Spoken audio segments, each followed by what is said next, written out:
Scott Britton, welcome to the Development by David podcast. How are you? Hi, David. Very nice to speak to you. Apologies. I need to start with apologies. I've been running away from you for a very long time, but it's not been on purpose. I promise. It's fine. Most people do, Scott. Most people do. No, I know you're so tight for time today, and I know how hectic your life has been today. Can I start off by asking what the day in the life of Scott Britton looks like these days? Yeah, and this is all great. Like it's. I always preface this with I wouldn't. It's one, it's on my choosing. Two, I wouldn't change it for anything else. But particularly at the moment, I've got a number of things that I'm just juggling at a really tight time. So kind of a day in the life is waking up pretty early, managing to at least be outside for a little bit, which I think is really key for most people. If you can, like even if it's 10 minutes, whatever. But having a puppy means we get to go out.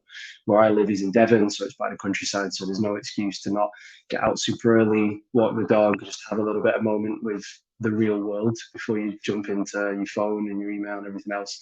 And then I'll come to the gym. So I own a gym. It's about an hour away from where I live. So if I'm not traveling, and I am traveling quite a bit at a minute, but if I'm not traveling, I'll head to the gym, get my first session done. So it's usually about 2.5 hours. I'll then work through most of the day until the afternoon. I have another session of training, which is about an hour and a half. And then at the minute, and this is not the way to live your life, but I'll end up working through till probably about 8 o'clock.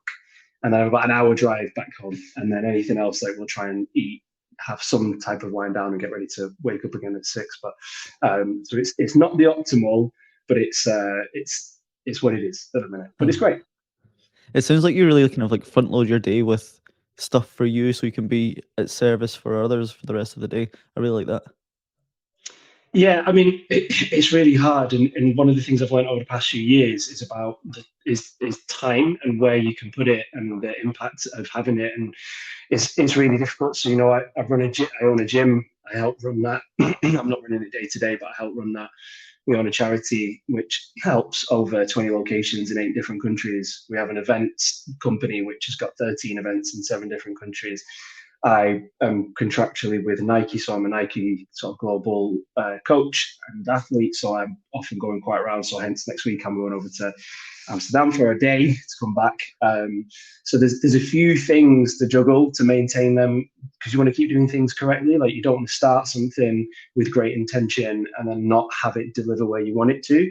So trying to be a lot more like structured and sort of where I have what time, because ultimately it's not myself that will end up suffering, like say, it'll be other people that we're trying to do something for. So I'm not there yet, but I'm getting a little bit better. Hence the reason I've been running away. And I'm really, really sorry because this is important and you've been doing some amazing stuff. I've listened to the phenomenal people you've had on here. Oh, thanks, Scott. And just hearing the snapshot of the day in the life of you now, that must sound or seem worlds apart to that of like teenage Scott. And if you listen to the podcast, you know the kind of style of it is to take the guests back to their formative years. Could we speak about your origin stories and what that looked like between Glasgow and Salford? Yeah, very weird, very almost like a separate person. I think, particularly sort of looking now, I always kind of see my life in 3 different bits. So there was kind of like childhood, police years, and then like now. So kind of fit it into 3. Yeah, growing up it wasn't great. Vast majority of people don't have fantastic upbringing, so this isn't like a boohoo sob story. There's so many people who either A, do tell people about it, or B, people who have significant impact happen to them when they're kids, and they carry it for the rest of life, and you would never know. So there's a lot of people, but I had a particularly abusive mum and dad. They split, but then particularly still with my mum. My dad was Scottish, so I grew up a lot in Glasgow. And then my mum was from Manchester, so I grew up a lot in Manchester. So as a very young kid, kind of had this hybrid Manc Glaswegian accent that was ripped in Glasgow, ripped in Manchester. So either way, you didn't kind of exist in 2, and the 2 places with quite strong identities. So very early, I kind of had to learn, okay, when I'm in Glasgow, I'm going to ham it up a wee bit, And then if I'm in Manchester, I've got to sound more Manc. So it was kind of learning that and learning to do with unpredictability. So unpredictability from my mum and my dad is you as a kid kind of learn that. And then I got to the age of about 16 and took the own decision that I was going to leave. And it was the best thing I'd ever do in my life was to kind of remove. And that's something I've always done kind of going forward is I've been very good at looking at when something needs to be removed. And the longer you kind of stew with that decision, either the harder it gets or the longer the impact takes. So yeah, I was effectively homeless for a couple of years, like literally homeless, but then also would bounce to different places. But luckily, I was reasonably academic. I was reasonably sporty by the time I was in high school, going into college. So that helped quite significantly to get into accommodation, go through college, go through uni, but worked full time pretty much through those. So these days have been prepped. You know, I used to work early morning shifts to do deliveries at a retail place, and then I would do evening shifts around university, like up until sort of midnight of another kind of delivery retail place. So it was always like you would work, learn, work, kind of keep that going. So yeah, I think growing up taught me to deal with unpredictability. It taught me how to make like decisions, but then also taught me that you're gonna have to work hard. Like if you want to affect change, if it's change for yourself or it's change for other people, it doesn't come particularly easy unless you happen to win the lottery. But that ain't going to be happening for me, I imagine, anytime soon. When you made that decision to make the move and go off on your own and fend for yourself at 16 or 17, was there a specific moment that caused that, or was there a stroke of inspiration that you received to go off and do that? Do you remember that at Uh, all? Yeah, that's a really good question. I think it was just an accumulation of so many times where I was in a particular situation with that wasn't healthy, and even at a young age, I could tell that I kind of had two routes. And if I stayed in one route, where I was going to stay was on council estates with a really abusive family situation that would just continue, both like kind of mentally abusive, and then like physically, when my father had left, that physical side had gone, but the mental side existed. And then also just seeing not a lot of opportunity. So particularly kind of being limited in terms of, oh, you'll only ever get to X, or only you'll ever get to Y, and you know where you're from and what you're made of will only allow you to attain a certain thing. And I think it was just an accumulation. And then one day I was like, that's enough. Like, I have to make this decision at this point. And I think when you're kind of 16, 17, there's a lot of pressure put on people in terms of making decisions from an education standpoint, from a work standpoint, that can affect the rest of your life. So it was kind of a key time. And I think the more I was learning was, if I don't do this now, it's either going to get harder to do, or I'm never going to do it. And I'm not religious, and I kind of feel like I'm here once. So, I think that was a big driver for me of like, right, well, I'm here once. I've got one shot. Like, let's just try and do it my own way instead of existing in a cycle. Like, my father's like family, my mother's family, none of them had been to university before. None of them had kind of had like that secondary tier income work, as in like, above sort of below national sort of minimum wage. Nothing had happened from that. Certainly nobody was entrepreneurial. Nobody had any significant want to do anything, and everybody was very self-centered. And I think that's, but in one way, I'm really glad of those early years, because I think that they taught me some really valuable lessons that thankfully mean I've got a much, much better life, albeit busy one, a much better life now. Do you ever dig back into that period of time when you're looking for motivation or inspiration to get through the long days, or the travel abroad, or the difficult conversations that you might find yourself in as a director of Uh, bowel cancer? I don't think for inspiration. Like I actually, most of those kind of times and days are like they've existed, but they've finished, they've gone.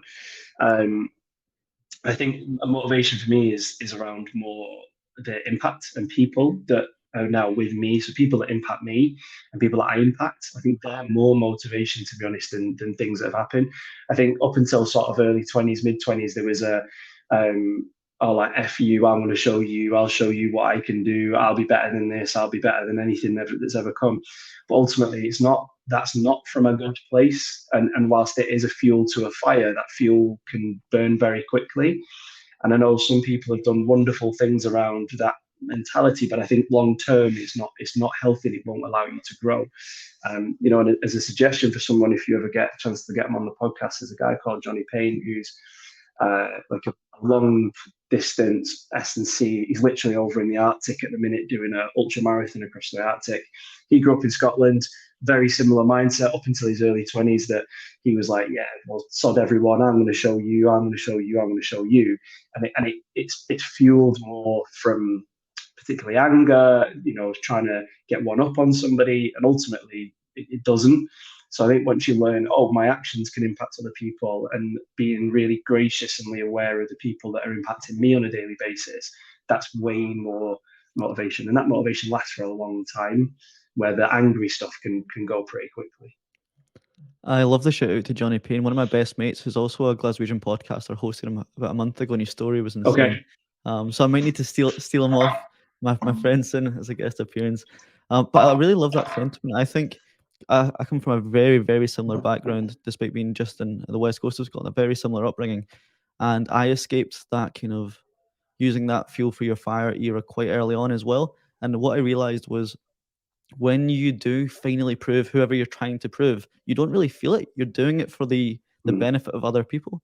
I love yeah. this quote. It's like life is for itself, not for a spectacle for others.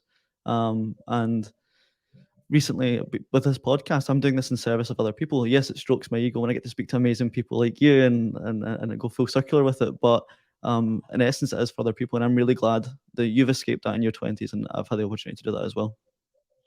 Yeah, and not to kind of harp too much, but we've obviously got a mutual friend of ours we connected with Ben Lucas, and Ben said there was a lot of parallels, but also spoke about, and this is something that I've not been able to do, that your day-to-day job, apart from obviously going to be a comedian, is that you work in this insanely class structured job, and it has been for a very long time, and to try and break through to that is really difficult.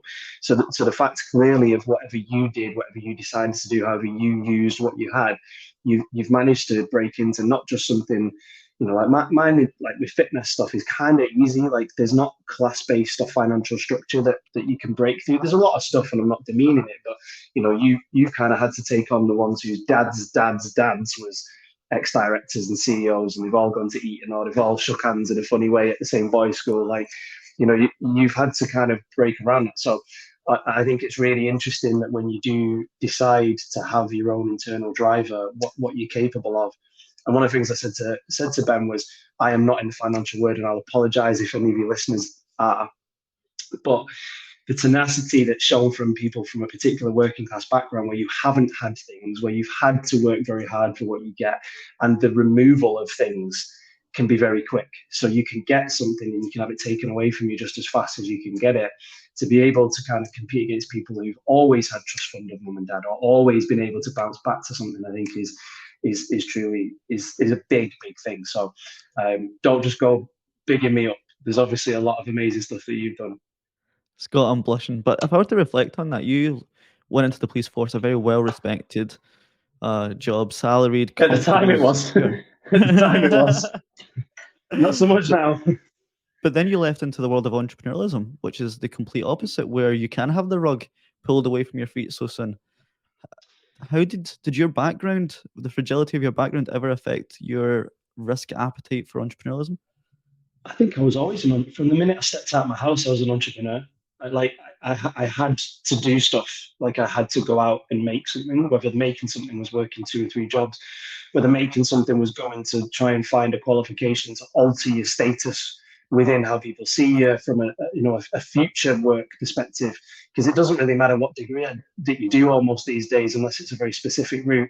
It's almost like you have to obtain a degree for a certain level of pay structure to be able to look at you and take you seriously. So I think I was always entrepreneurial in the fact that if you work for a giant company, there's a sense of big giant companies can fail, don't get me wrong, but the failure is less removed from your hand, where the failure for me was always very close in my hand. If I didn't work, I didn't have enough money to live somewhere, I didn't live somewhere.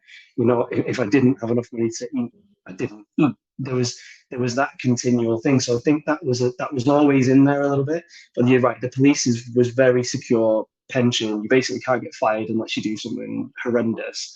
You can be some of the worst people I've ever seen at their job continue to exist in the police force, which is one of the reasons why I left. But I think that the risk had always been there. So it wasn't a new risk in terms of that. I think it's shifted now because now people are responsible. So their livelihoods are responsible to my decision. It's not just mine.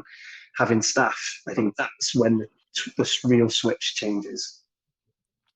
Can I ask about your 13-year-long career in the police force?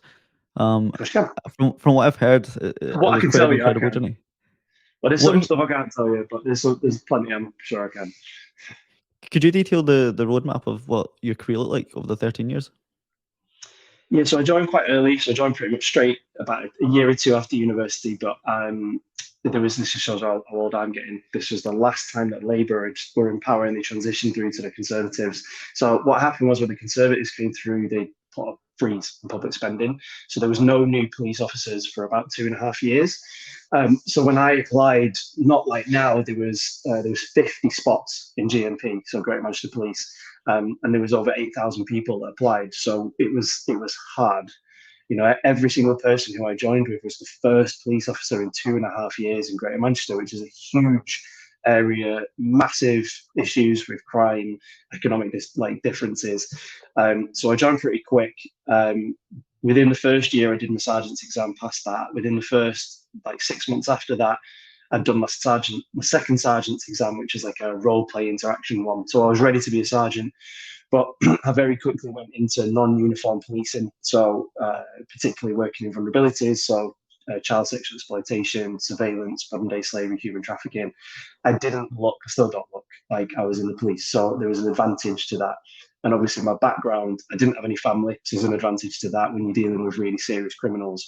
There's no point where people can find out necessarily who you actually are or what you actually were doing, and the risk to your wider family is reduced when you don't really have a family. So I was almost molded into a perfect candidate for the type of work that I went into.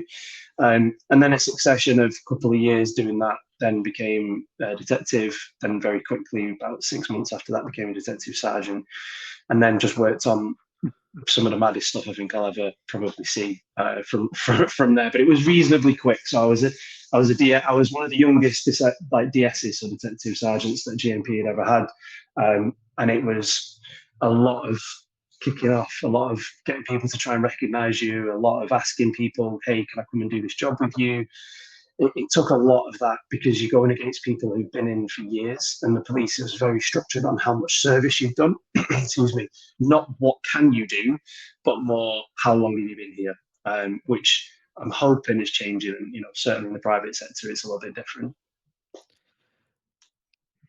Given that a lot of your role had to be anonymized and under aliases, and you kind of wore a fake identity for a lot of that, now that you're so in the public domain and with millions, hundreds of thousands of followers and views on you all the time, does the work that you previously worked on, could that come back to haunt you now that you're so yeah, so publicly available? I don't think so. I mean, I'm not trying to sound tough, but most of the death threats, most of the attempts of my life, all that stuff happened when I was in the cops. So it's kind of been there and done that. I think most of that, there's people that blame me for various things that they did, but it's not me. They blame me as the police. So I was the police officer, put someone away for 20 odd years for the single most biggest online sexual offences. And his wife will hate me till the day I die. I'm sure she will, because she couldn't deal with the process of facing what she had to face of what her husband had done. And there's people who unfortunately took their own lives during investigations that I had, and been through all kinds of reviews from independent police commission to coroners, but ultimately it was decisions that they took because of their actions. It was nothing that we did. Take me out, put somebody else in, and it would have been exactly the same outcome for so many different things. So I don't think so. I mean, the people that I pissed off, I've already pissed off. I'm not pissing them off anymore. So I could. It's a bit different when there's a thing called police criminal evidence act. When you're taking £2 million off somebody, at the time they want to kill you. Now it's done. So I feel that, touch wood, most of the time I'm all right. And I know nothing's ever come up, to be honest. The only thing I get now and again is some quite nice stuff from people who used to be in the police forces that I were in, particularly the mental health groups, because we talk a lot about how we use fitness for mental health. And that's probably about it. So I think, I'm not James Bond. I never did anything that much that I've got Blofeld after me for 10 years. So I think I'm all right. That's reassuring to hear, Scott. When you left the police force and then went into the event space, was there almost like a shift in identity, especially because you had to use an alias and you were anonymized for a lot of your career? Was there like a kind of total mindset shift between your characters or your identity between the two roles, or were you always just Scott? Yeah, no, that's a really good question. No, of course it was. So you get very good at putting on different like faces. So I would have a police face, I would have a home face, I would have a going out to eat face, because you had to, because it would allow you to deal with. And I was always very good at dealing with particular the more the risk and the more the stress, the calmer I got. So I get really annoyed by trivial things. So some geezer was doing this with his foot, like on the train the other day for about 5 hours. That drove me wild. But I can follow a terrorist suspect, or I can, have somebody, pull a knife to my neck and stuff, and I'll be even calmer. It's weird. I don't know how it works like that. But it was the different masks that you put on and the different faces. I think the biggest thing I had to learn was that to grow like Battle Cancer and what we wanted to do, it needed to have a mouth and it needed to have a person. And I found it very difficult until we started working with PR companies. I was like, hey, like, how is this just not good news? Like, how can we not just talk about what the events do or the people in the events to try and make something within the media or to try and get attention? It had to be through a person. And that took me probably about a good 18 months to 2 years to be able to.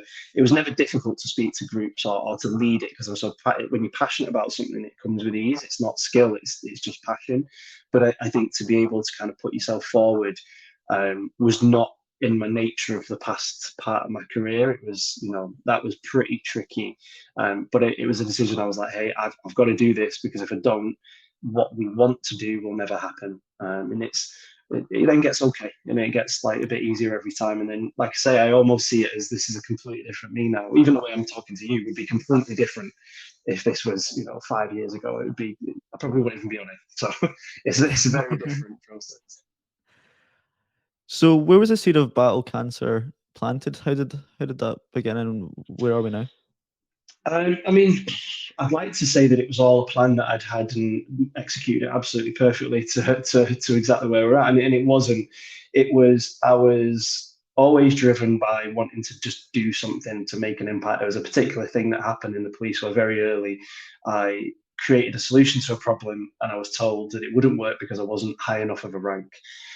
So very politically, and that stuck with me, and it gave me a big drive of being like, I don't ever want to not be able to impact or help people because of a system or a structure that says no. So I was like, hey, this is really easy. I know the world of strength sports at the time, so I was competing in powerlifting, so I was world and European champion powerlifter. But powerlifting wasn't able to be brought to masses. I couldn't get 3,000 people to do it logistically, as a sport, as a concept. And it also, whilst a wonderful sport and I'm grateful of it, it doesn't allow scalability. It doesn't really allow inclusivity. It's very difficult to do that. Where I saw functional fitness, so your boot camp style stuff, F45s, CrossFits, like that was something where I was like, okay, if we can harness that, bring people together, but flip so that actually the physical output is not the sole reason that they do it and not the sole outcome. If we can make it that it's fundraising and we can reward people with points for what they fundraise, we can change and shift the way that people see competition and challenges. So year one was probably, on the face of it, an absolute shit show, but it went well from the front end, and then we grew every year. And there's a podcast that I love called How I Built This, and the guy always says, is it hard work or is it luck?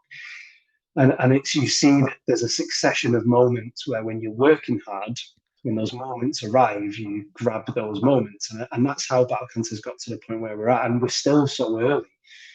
We've got 13 events, but it's so hard to put them on. We're as a business, we've got loads of things on the outside that look wonderful. Partnered with Nike, we've got all these partnered with Whoop. We have we've fundraised 1.2 odd million last year, but it's the beginnings and it's still really small. And you see that when you look at the numbers of people that go and do other events, and you see the problem of fundraising, the problem of helping people who've finished their cancer treatment. The numbers are astronomical. So the numbers that we touch are still tiny. So it's still a big ongoing problem, but we've got to where we've got to by just constantly saying yes to stuff, constantly jumping when someone says jump, kind of punching above our weight all the time.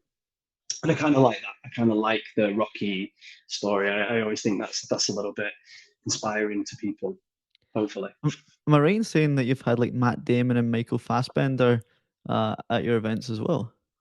Not at the events, no. That would be quite good. Now, a very dear friend of mine is the stunt double for what's he called? Chris Hemsworth. So he's been Chris's stunt double for the past 15 years. So he's been in absolutely everything. If you see Chris Hemsworth doing something, it's not, it's Bobby. So at the time, we'd connected through a mutual friend. Bobby been through an awful lot of stuff. Recently lost someone to cancer, and we were just chatting and kind of really connected as individuals. And I said, hey, like, I appreciate the world of trying to get someone like Chris Hemsworth, like Matt Damon. There's agents involved, there's agencies involved. There's so much stuff that's so difficult. I was like, but hey, could you just get them to record them saying something to their phone? Because we need to have a message. It was during COVID, so we couldn't host events. It was insanely difficult, like it was for everybody around the world.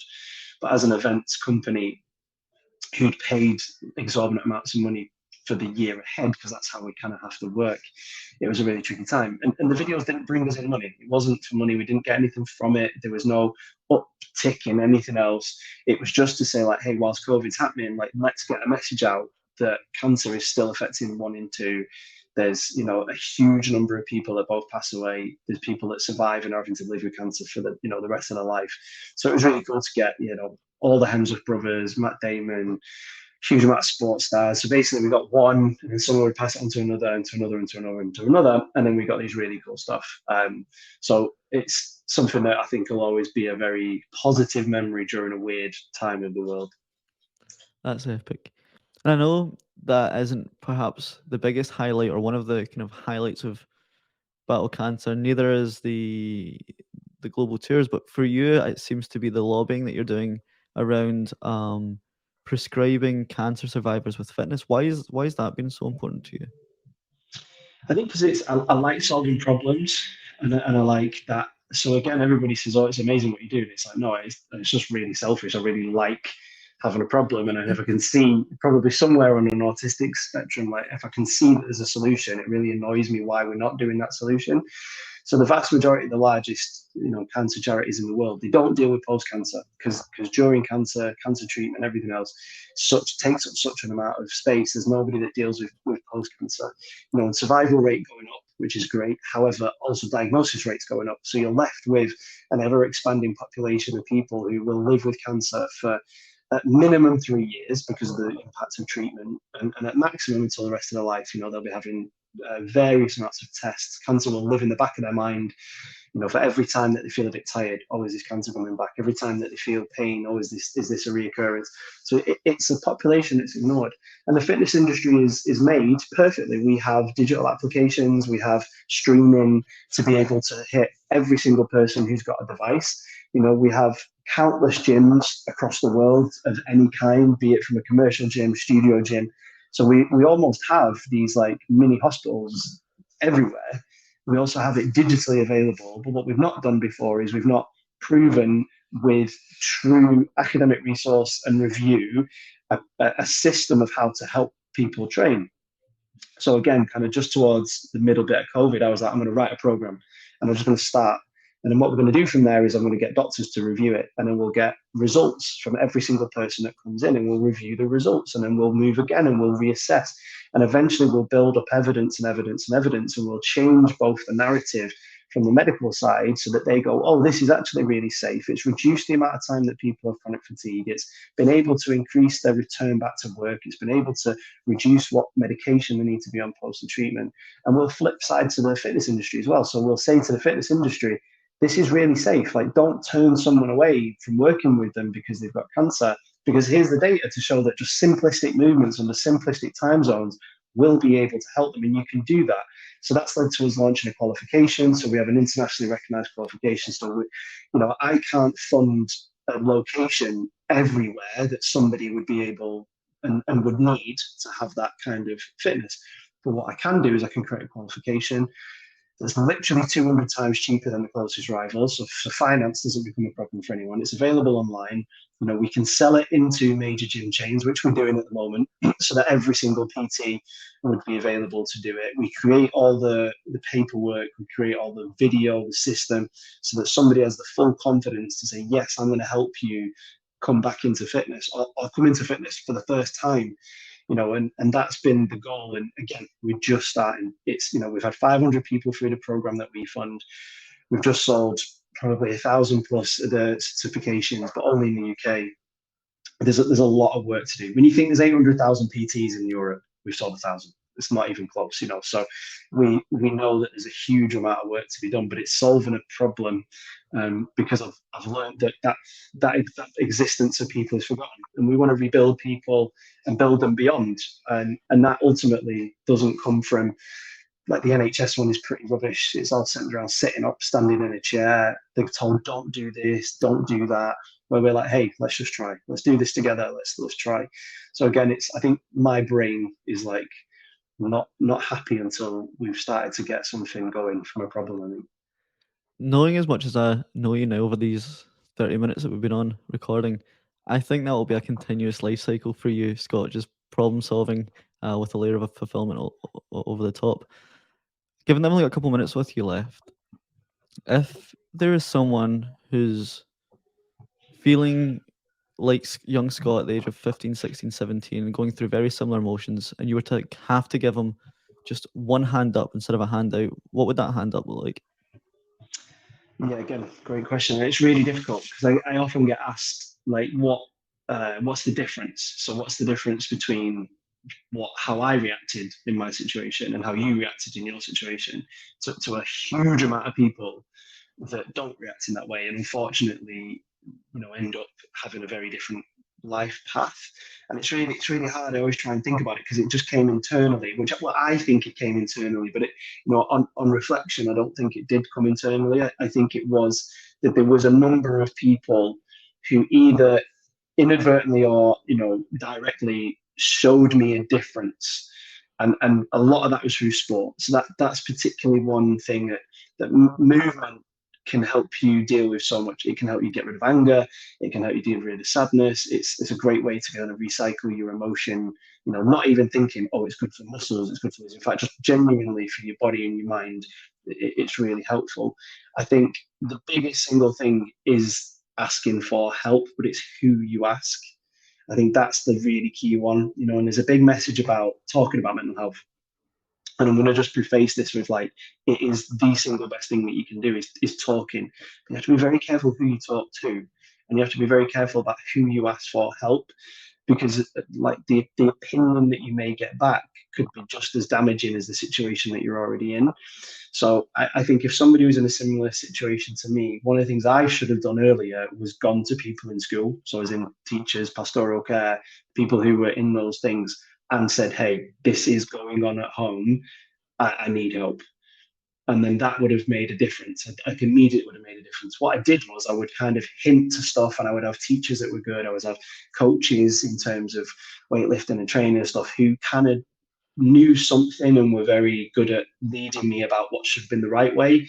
And you would hear them talk about their families, or you would hear them talk about general life, and you'd be like, that's the opposite of what my dad does. Like, they don't go beating their kids up. Like, well, that's kind of weird. And so I kind of learned from, like, what you should do from seeing other people, where realistically I think asking it earlier would have been a much better thing. But I don't know whether better thing, because I'm kind of happy where we are. But I think that is it. Not being afraid to ask, and also having the ability to talk is clear. But I think not settling, and you'll probably be able to attest for this, just if more than me, not being not being put in a box, because everybody around you can put different walls around that box and they can fill you in, where actually you can fight out of that box every single time. If somebody said, oh, you're from Scotland, you're not going to be XYZ at such XY firm, or your dad didn't used to be a director here or whatever, you've not took that as the answer. You've gone, no, I'm going to go and do it. So stubbornness can be the best superpower you'll ever have, of just not being in that box and fighting your way out. I love that advice. And we spoke about Ben Lucas, our mutual contact, in this call, and that's exactly what I did to him. I cold messaged him, a really Right. senior member of staff where I work, and I just cold messaged him about personal development on LinkedIn, and he's mentored me ever since, and he's given me multiple hands up, Amazing. including this one. He introduced me to you. So Scott, this has been really full circle, and I know I've not got much time with you left, but if I were to signpost the audience to you or Battle Cancer, where's the best place for them to find all the Yeah, resources? just if you head over to battlecancer.com, you'll find everything there. You know, we link through to the program there. You can see videos of what we've got. You can see all our upcoming events. You know, there's blogs that get published on there, so you can kind of keep up with us. Basically, if you type battle cancer into most things, I've worked very hard on this for the past few years. It should take you to the vast majority of stuff that we do, and then from there you'll kind of see everything else. And mate, it's been really wonderful to speak to you, and I'm so sorry that I've been really rubbish at one, moving it, and two, being super short on time. I would love to do it again.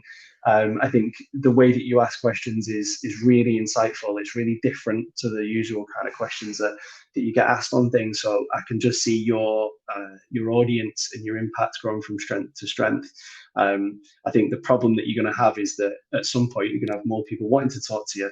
So you're going to have to do what I'm doing, where it's like, who's first, who's second, how do I juggle it, where do we go? But yeah, it's been really wonderful getting the chance to speak to someone who's also been in not the same but a very echoed position, and I think that comes across in the way that you communicate with your guests. So I'm sure that you'll be knocking on Rogan's door pretty soon.